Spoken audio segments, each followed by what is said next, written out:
Hi, welcome to the High Road. My name is Jack Maxwell. Thank you for joining me. We'll have 30 minutes of conversation, Q&A, commentary, whatever you'd like to call it, right up until we release the new episode of the High Road with Jack Maxwell, episode 7 already. That comes at the top of the hour, followed by an interview. However, you're not going to get it if you stay right here, whether you're watching this on Facebook or YouTube. You'll have to look at this thing right here that my guy will pull up. Ken, what do you say? And then they can click on that. Actually, I don't have it. Oh, Ken doesn't have it. Okay. Anyway, what does it look like? We got to tell them what to click on.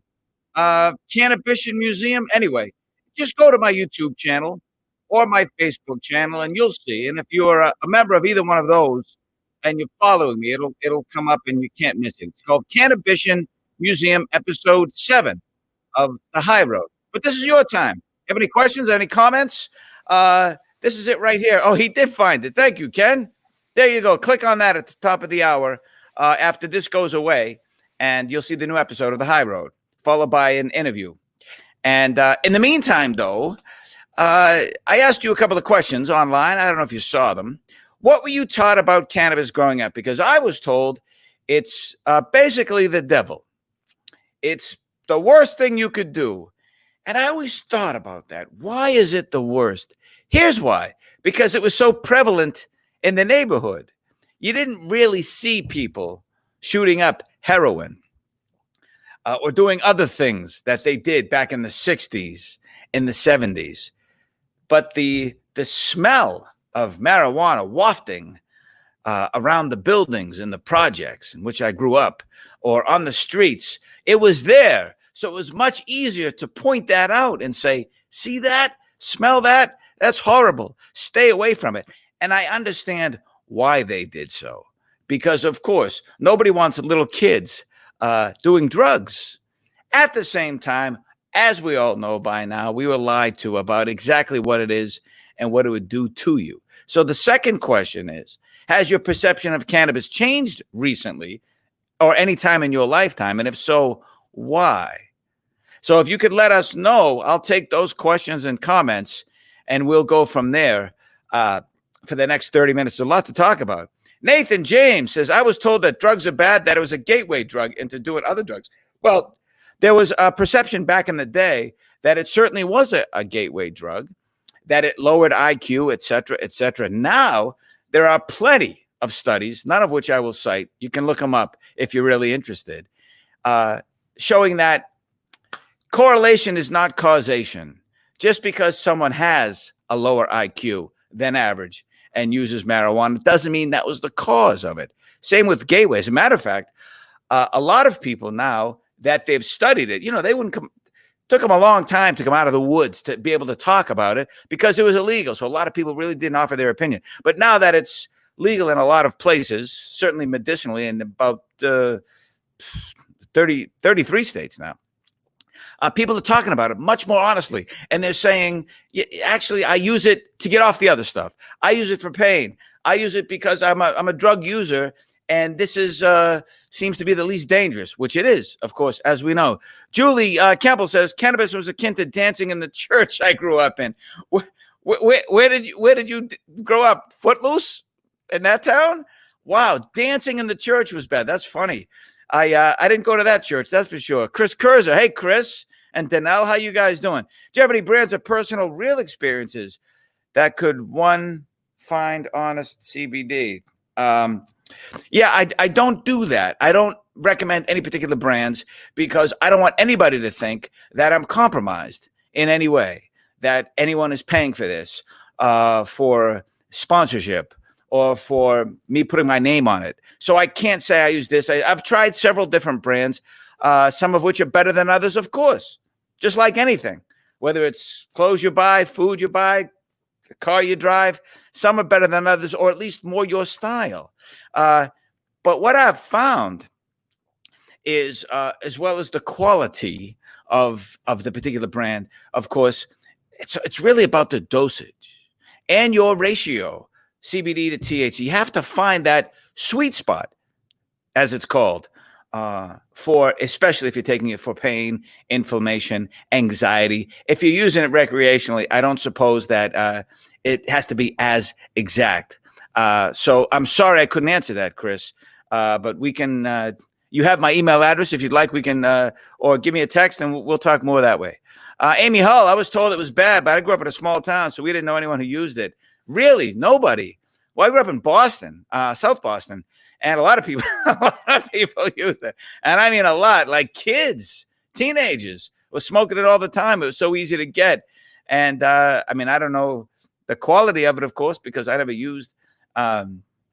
And I'm still not really a recreational user per se, but for other things, of course, I have incorporated full spectrum CBD and medicinal THC.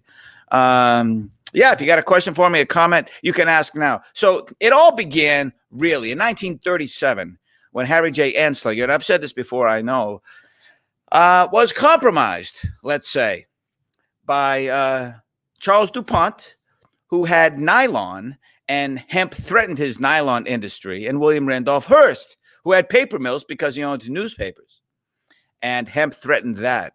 So they got together and said, yeah, we can't let this hurt our bottom line. So they concocted, I can't think of a better word, a scheme for it to, I guess, socially, economically, racially, all these reasons, they wanted to scare everybody in every possible realm. So they called it marijuana with an H. And it was actually right here. Thank you, Ken. He's my producer. We'll bring him in later to say hi. Of course, now we spell it with a J. They did that because it sounded Mexican, they said. It was called the Marijuana Tax Act, actually, that prohibited it in 1937. Look at that. Misery, weird orgies, wild parties. That doesn't sound so bad. Weed with roots in hell. Yes, you would go insane, they were saying. If your daughter smoked it, she would go with people of color. She would lose her mind. And all these racial implications. They started busting people in jazz clubs because jazz musicians, read, black people of color, were using it. So they were going to come get them and show American society, white society, that it was so horrible. And now I sit here and tell you, I grew up getting that same information. I was told it's wrong, it's bad, it's horrible. And yes, okay, I get why they would say that to a kid, but to so judge it when they didn't understand it. They were just passing on information that they got from their elders and their parents. But now we know differently, and we'll talk about that as soon as we get to some questions. Kimmy Clove says, my daughter uses the oil for seizures. It's very good. Yes, it's been fascinating to learn of all the people with very severe medical conditions, and you've seen some of those. We've introduced you to them right here on the high road. And yeah, I would say that for severe medical conditions, it has really impressed me the most, because nobody ever believed that there would be any way that someone with these kinds of conditions, seizures, epilepsy, epileptic seizures, any kind of conditions, any kind of, not any kind, but other kinds of afflictions, palsy, rheumatoid arthritis, severe anxiety, all of these things and more, others have been helped by people using medicinal CBD and THC. And if you don't know about that, look it up. Mike McGrath, I found out today, I think you're trying to say, one of my best friends has cancer all over his body. I'm so sorry, Mike, for you and your friend. We live in a state without medicinal marijuana, so I'm wondering what the laws are about transporting it across state lines. Well, I'm sure it's illegal to bring it into your state, unfortunately. Maybe your friend can go. I mean, I don't know how far gone he is, what stage of cancer or what kind, but go to a state that has it to try it. I don't know if they make exceptions for certain medical conditions. It's unfortunate, you know, due to the Farm Bill passing at the end of 2018, hemp is now no longer federally prohibited. So that's good. However, Some states still give you a hard time about it. And that's just hemp, which produces mostly CBD, of course. Medicinal marijuana is a whole other thing. I just can't imagine somebody with cancer, and as you say, your friend has it, all over their body, getting in any kind of trouble for using medicinal marijuana. What I'm saying is, and I'm not giving you this advice, Mike or Mike's friend, I would take that chance. I think suffering unnecessarily, almost like deliberate cruelty, is unforgivable. We take opiates, we give out opiates like Halloween candy for pain.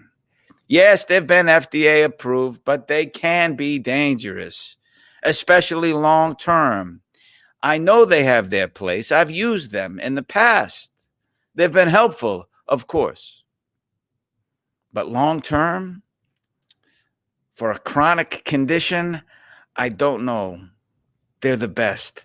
And I'm no doctor. I'm just telling you, I've found out many people have discovered that CBD and THC has done wonders for them, even with cancer. It helped me through CBD, through chemo, CBD and THC. Paula Gray, my mother was diagnosed with Parkinson's and has never tried anything not prescribed by a physician. Familiar story. We got her to use CBD, and I didn't see the rest of that question. And it has helped so much. Wonderful. It's like pulling teeth, though, right? Getting a person, especially an elderly person, which I presume your mother is, over 60 probably, right? 60, 70, 80, to try something that they grew up learning or understanding was horrible, wrong, it's terrible. You go to jail, it's horrible. God won't this. You'll go to the devil will steal you. And again, I'm not making fun of anybody's religious beliefs or anybody's beliefs about anything. I think that's one of the great purposes of life, is to find your own path. For me, it's the search of happiness and what that means, starting with compassion for others, forgiveness for yourself on a daily basis. And your journey is your journey. So if that's what you believe, that's great. But please be open-minded to all possibilities, because you'll learn a lot on the way. I certainly did. That's why I'm doing this, to share with you what I learned. And maybe you'll learn some things you'll share with me. Philip Mena, is that how you say it? Or Philip Mina? I'm sorry, I don't know how to say that. Pro athletes use it and have been for a long time. Sad we're only finding about it now. Yeah, well, of course, the sports leagues are talking about making it de facto legal, I suppose, not penalizing for it, not testing for it. And yes, athletes have been for a long time. And of course, when I grew up, when I was a teenager, and this pro athlete was found with it, or that one, regardless of the sport, football, basketball, baseball, sometimes even hockey. Oh, they just doing it because they're rich, spoiled millionaires, and they can do it and get away with it. And they're partying with models and bottles of champagne on top of rooftops. And of course, they're going to use marijuana. The breakdown of society, I tell you. No, to be a professional athlete hurts. I've met a lot of them, and most of them are in some kind of pain, not just for what's happening right now, but for the years and years they put into the training of that particular sport and being banged around. Not easy. I can see why they use it. What form of CBD have you found most effective? Chris coming back with another question. Tinctures, capsules, drops, gummies. Yeah, interesting. I mainly use tinctures and also gummies. That's what I've done. I guess what are drops? I guess same as a tincture, right? I don't know if it's any different. So for me, gummies and tinctures are my preference. But again, it's not so much about the delivery system, although that is important, as it is about how much and what your body can take. And I don't mean in vast amounts. I mean finding your area, your zone, where it's most effective for you. And again, the ratio CBD to THC is very important as well. The oil doesn't get you high, has no THC in it, from what the doctor prescribed. Of course, it does not. That is correct. CBD has less than 0.3% THC. So it does not get you high, so to speak. It has no psychoactive ingredient, which would do that. It's for other parts of your body. It doesn't affect your mind at all. Although it does cause relaxation in the mind, but it doesn't give you that feeling of being high. That's all. I don't know how else to say it. JC Green, or is it Jackie Green? My apologies. Pain is pain. You do not get high when you need the relief. Such a good point. Thank you for saying that. I'm going to tell you a little story about that. There was a time 7, 8 years ago, 9, 10 years ago, something like that. I hurt my back. Sciatica. I got some disc issues back there from banging around, playing sports, not carefully when I was a kid, up until I was in my late 40s. So I couldn't move. It was really like an electrical current and pain at the same time, like somebody was hitting me with a hammer. And I remember trying to go to the doctor, and I was walking so slowly from the car that an elderly gentleman with a walker beat me to the door. That's when I said I had enough. I had gone there a couple of times. I think I counted 9 different versions of some kind of physical therapy. I tried ice. I tried the TENS unit, electrical stimulation. I tried this European leg machine that constantly moves your legs. I tried an inversion table. I tried arnica gel. I tried anti-inflammatories. Whatever I could get a hold of, physical therapy, all kinds of things. And nothing really worked. And then I went to the doctor, and I guess my particular doctor wasn't there, and sometimes they rotate. So this really sweet, older Irish woman said, with this beautifully lilting Irish accent, which I will not try to recreate because I will not do it justice. She said, you have a right to not be in pain. And she said that because I told her I didn't want to take opiates because I was afraid. My father was a drug addict. He took everything under the sun. And I felt that I would have some genetic predisposition maybe, or weakness towards it. Nobody wants to be their father, especially when he's a drug addict. Even when your father's a great man, you want to set out on your own path, like I said just a few minutes ago. But knowing that he was that, I wanted to learn from that mistake that he made, from his weakness or his disease. And I just didn't want to follow. So I didn't want to try anything that might put me on that path and that downward spiral. And she said, well, here's the thing. Why don't you just try some and take them and come back in a couple of weeks and let me know. I'll only give you a couple. You won't get addicted. I'll give you some, and then we'll have a conversation. So we did that. I tried it, brought some relief from the pain. I could move around. I could socialize. I could do my job. I came back, and she said, how often do you take them? And I told her, and she said, do you take them when you're in pain? I said, that's only when I take them. She said, well, then you're not an addict. Because if you take them for pain, not to get high, you don't have to worry. And that's when by the way, I was waiting till I was in severe pain to take them. And she said, no, don't do that. You got to take it at the beginning. Otherwise, it doesn't work. And these were hydrocodone, otherwise known as Vicodin. And so I learned that just because it's a substance doesn't mean there will be substance abuse. You have to be aware. That's good. You have to be careful, of course. But quality of life is everything, isn't it? That's certainly important. What is your story with that about cannabis? Do you have one? Have you tried it? And again, like Ken and I asked you earlier, has your mindset changed? Mine certainly has. Sue Hickey, gummies have been the most effective for my back pain. Why is that, I wonder? I still have not figured out the best delivery system. There's some discussion out there that tinctures, because you can measure them so exactly, are the best. But then I hear it doesn't break down 100% in your liver, and it's hard to do that. So then there's someone believes that you have to break it down even more so in a micro, not dose, I get to make it more bioavailable.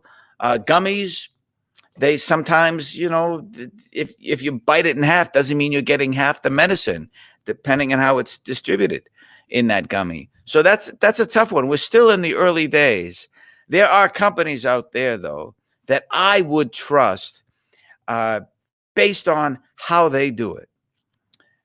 This is not to alarm you, but there's a lot of product coming in from other countries that the way they process it with toxins and chemicals, it's not the best for you. So I would find a company that grows their own and watches every bit of that process from the very beginning until it goes right into the product. And one of the reasons we're doing this show is our friends at Vertical Wellness wanted to bring you the high road to help you understand what it is and to help you make up your own mind. So I don't work for them.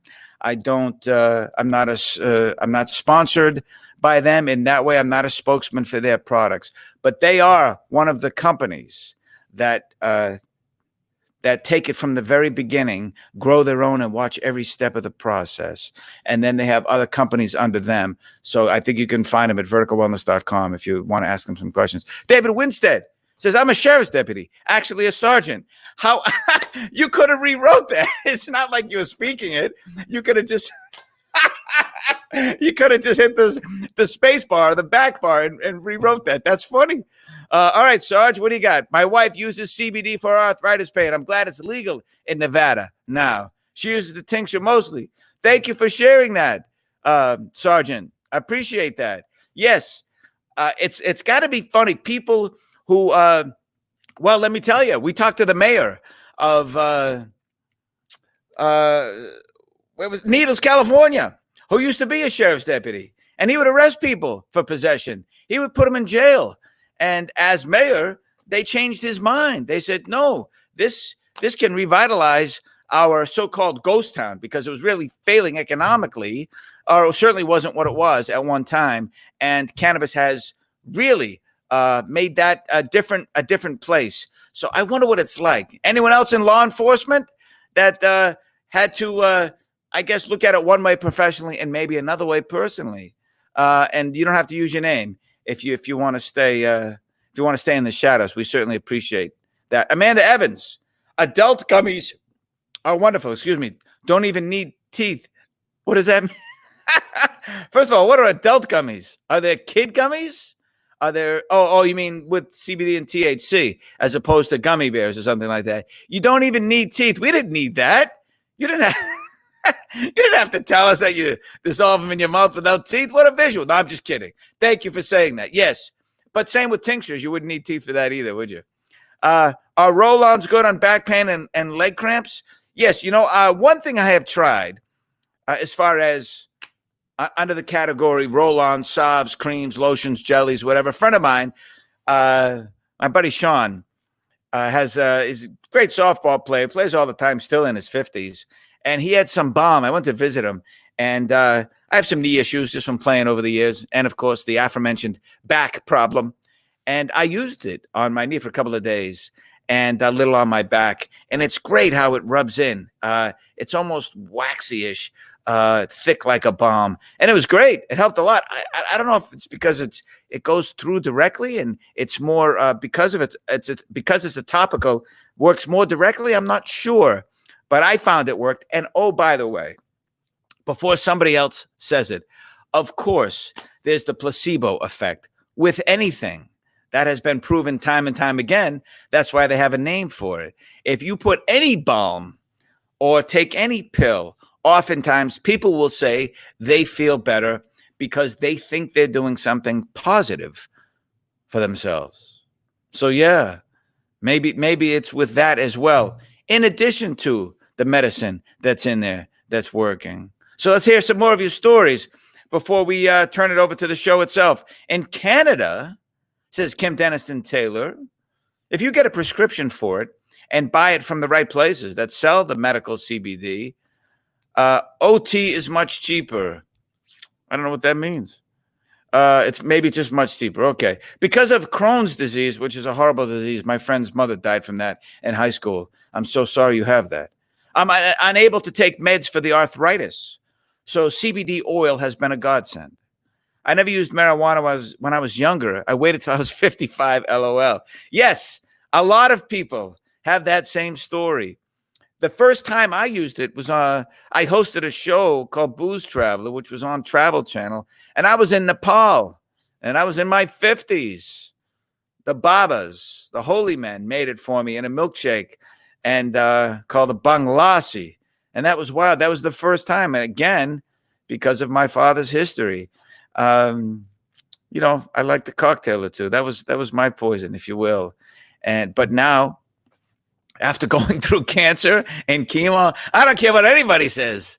I want to relieve my pain. And chemo causes quite a litany of problems, more than the cancer even. The cancer is very, I guess, specific in what it's doing to, but chemo all over. And one of the things I got was neuropathy, which is severe nerve pain. And the CBD, and even when I mixed in that with medicinal THC, brought me great relief. So I don't care what your judgment is of that. I don't use it to get high, and who cares if I did, right?